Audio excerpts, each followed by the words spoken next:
1990 он бэлтгэлийн зааланд шинэ кимоно байгаагүй.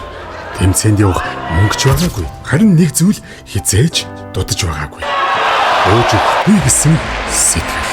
Тэр сэтгэлээрээ нар мандах Олимпийн хүрлийн даал хүртэж Монголын жудогийн түүхэнд анхны медалийн эзнэр нэрээ мөнхөлсөн.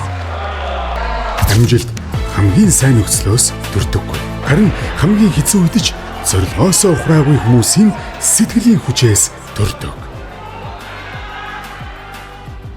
Миний сонголт бол жимний машин сонгосон.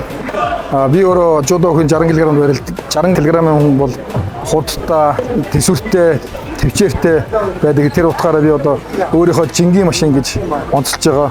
Ягаад гэвэл жимний машин унахад авсаархан 1-2 бензин шатхуун багадна мөн туулах чадвар сайтай ямар ч бартаад газар явдгаар онцлогтой байдаг. Тийм учраас би энэ жимнийг сонгож энэ өөрийнхөө тэмцээний 30 жилийн үед жимнийгээр бэлгэрж байгаамаа.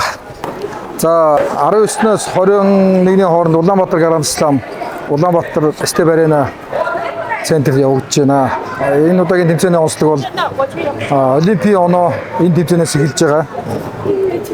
Нэгдүгээр, хоёрдугаарт одоо энэ тэмцээнд манай нэг үе солигдож байгаа залуучууд маань их төлхөө орж байгаагаар их онцлогтой байна. Өчигдөр барилдсан жингүүдээс манай 60 кг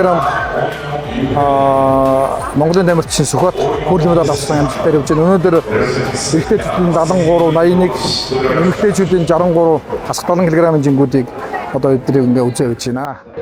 Гранд Слам анхны алтан медаль авлаа. Тэр гэсэн их орондоо авсан болохоор сэтгэл маш гоё байна.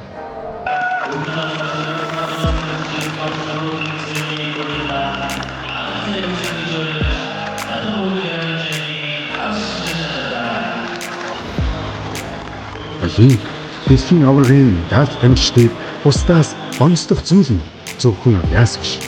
Хамгийн хүнд өндөж бууж өгөөгүй тэсвэр сэтгэлийн хүч.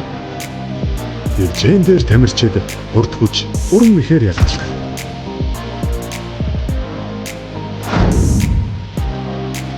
Бартаад зам дээр жимний туулах чадвараар ялгардаг. Бартаад замын баатар бодит хэмнэлтийн гайхамшиг Suzuki Jimny.